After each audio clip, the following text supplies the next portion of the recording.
this video, we're going to briefly go over the fundamental parts of the history of the Romans that you need to know for the National Latin exam, which is not much. First and foremost, you need to know that Rome was founded on April 21st, 753 BC. That is the exact date. And when they started out, they had a particular kind of government, and that government was known as a monarchy. Now, a monarchy means that they have a king, and the Romans had 7 of them. And on the NLE, all you need to be able to do is recognize a king when you see one. So when given a list of 4 names, be able to point out, that one is the king. But we're going to go into slightly greater detail. Also, I'll be embedding 3 items as per usual. In the year 510 BC, they got mad at the king, kind of like we got mad at King George III, and we had to give him the boot, and they gave their kings the boot. And they started a new kind of government. And this new kind of government was known as the res publica. Literally, the public thing, the republic. And this republic is going to be cooking right along until you get to a point, and I'm not going to tell you the exact year, in which it all goes off the rails. It is the time period of higgledy-ness and piggledy-ness.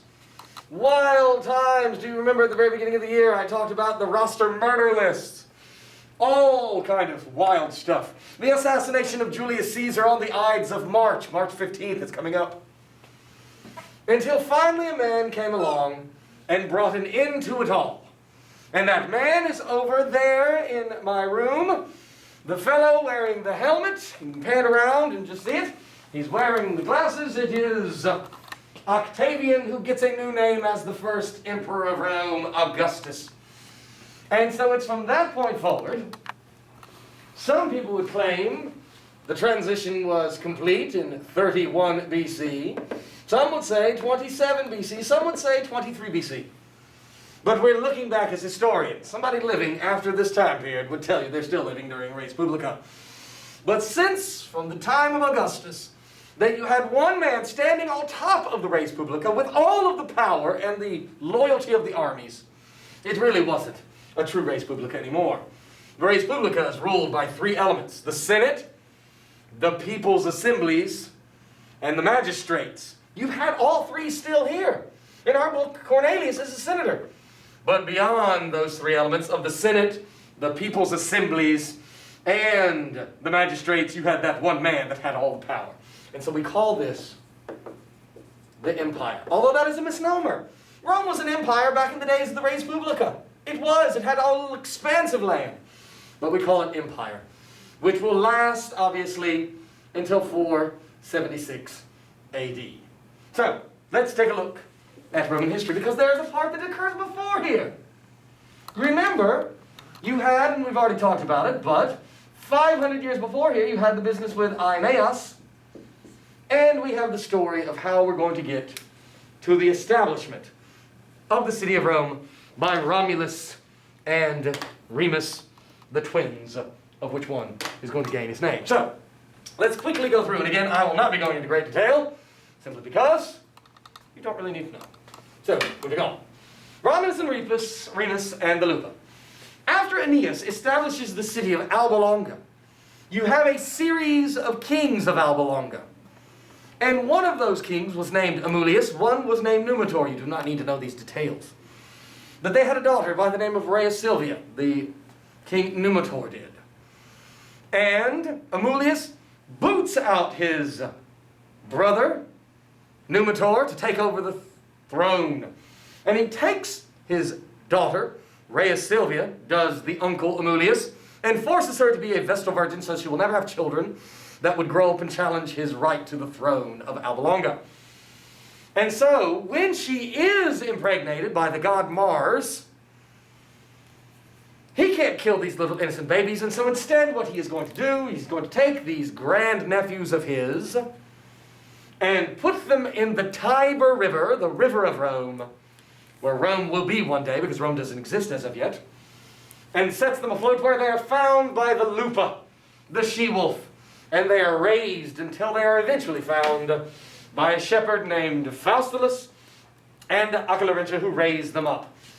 They grow up and overthrow their evil uncle in Alba Longa, Amulius, and restore their grandfather, Numitor, as the rightful. They then are going to establish their own city. And their own city is going to be the place in the Tiber River where they were abandoned. But something occurs between the brothers till one kills the other. You don't need to know these details. And the brother that was killed was Remus. And so that meant that Romulus becomes the sole ruler. And that is here at the very beginning. He becomes the first of the 7 kings of Rome. Does Romulus? That's your first thing to be put in. Romulus. And so there is a whole series of events that occurs in which the rape of the Sabines, a bunch of Sabine women are kidnapped by the Romans. That's what a rape is. Literally, it's a grabbing or a kidnapping. And eventually, the population of Rome grows because of this inclusion. There's a war. You don't need to know these details. But you do need to know that your second king of Rome is Numa Pompilius, who introduces Roman religion for the Romans. You don't need to know this. The third king of Rome is the founder of the Curia, the Senate House. He also makes the census for the first time, the counting of the people. The fourth king of Rome, you don't need to know these details, is Ancus Marcius. Ancus Marcius is your fourth king. And what he is going to do is establish the port of Rome, which is Ostia, as well as the first bridge of Rome, the Pons Sublicius, which is right here, Pons Sublicius, on the other side of the Tiber. On the other side of the Tiber is a really influential region known as Etruria. It's where the Etruscans live, and that's where then the new kings come. Kings 1, 2, 3, 4. Romulus, Numa Pompilius, Tullus Hostilius, Ancus Marcius. Kings 5, 6, and 7 are Etruscan. They're from somewhere else, heavily influential upon the Romans. And the first guy originally had the name Lucomo, but when he comes to Rome, overthrows the fourth king, Ancus Marcius.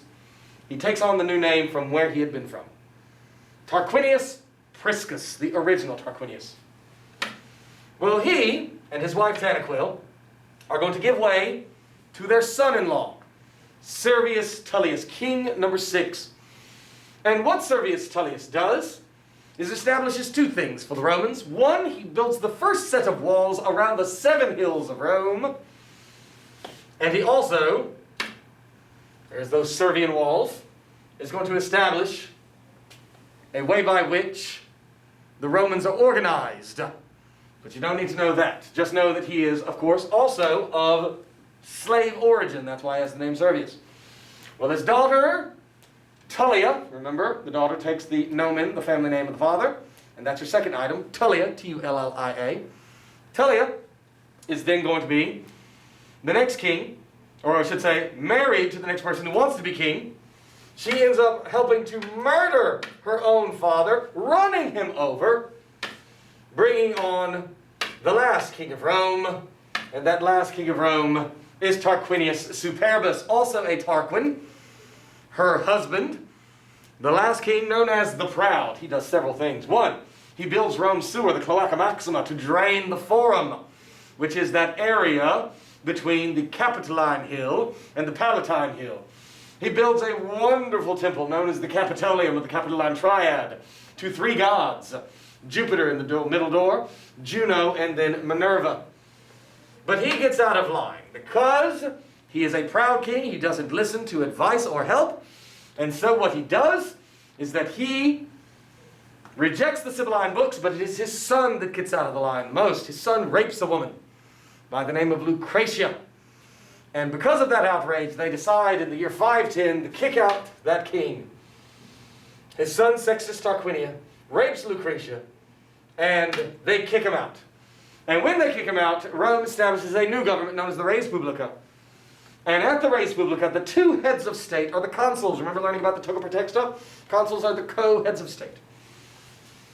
Now, almost immediately, Tarquinius Superbus is going to go and try and get the aid of a king in Etruria by the name of Lars Porsena. And Lars Porsena comes and attacks Rome. And it is where we then get these early heroes of the res publica. The first of which is Horatius Cocles. As the Romans withdrew to the Pons Sublicius, the Sublician bridge, he, fighting bravely, tells the people, destroy the bridge, don't allow the Etruscans and Lars Porsena to come across. And he stays on the side fighting the enemy, sacrificing himself, pietas, for the Romans, until eventually he jumps in the river and swims to safety. Meanwhile, Lars Porsena sets up camp. Hostages are taken on both sides. One of those hostages was taken because he tried to sneak into the camp and assassinate the king Lars Porsena. His name was Gaius Mucius. He did not assassinate the king, he assassinated the king's scribe. And when he did this, he was brought before the king. The king wanted to know what Rome's weaknesses were, and he refused to tell. And as a matter of fact, he thrust his right hand into the fire, burning it off, proving that even under torture, he would not betray his people, the Romans. And so that is why he then gets the name Scaevola, which means lefty. Lefty. Finally, the war comes to an end between Lars Porsena and the Etruscans against the Romans by a girl. And the girl's name was Cloelia. She, in her bravery, snuck into the Etruscan camp, got some hostages that had been held by the Etruscans and Lars Porsena, brought them to safety. Lars Porsena flies into a rage, demands that she be brought, or else he will then execute the rest of the hostages. She is brought before him, and overwhelmed by her display of courage, a woman, he is then going to bring the war to an end. And the Romans then are now an independent people with a res publica and no threat of a king. King becomes the most hated entity and word of the Latin language. The only other hero that you need to know of the early Roman Republic is this fellow right here, Cincinnatus. In the Roman government, there was a system by which you would be declared dictator, because if you have two consuls at one time, they're like co-presidents, they might disagree. And so at the time of an emergency, a dictator could be appointed, but a dictator only is allowed for 6 months because they feared a dictator becoming a king again. And so the Romans were in a bunch of trouble. They were trapped in a valley by a group, a tribe near them called the Aequi. And so they came to a fellow by the name of Cincinnatus out in his field and begged Cincinnatus, come be our dictator. And Cincinnatus says, I must put on my toga to be addressed by the Senate. He is addressed by the Senate. He says, yes, I will. He rescues the Romans in the Battle of Mons Algidus. But Cincinnatus did not spend the remainder of the 6 months. It only took him 16 days to rescue this Roman army. Instead, he handed back the fasces, remember the symbol of Roman authority, the axe bound by rods, back to the Senate and said, I have no desire for power. George Washington, upon his second term in office, he could have run for a third and a fourth and a fifth. He could have become the king of this new United States. But he chose to give up that power. And that's why he is sometimes referred to as the American Cincinnatus. And that is your third and final word. Cincinnatus, that great early hero. Thanks so much.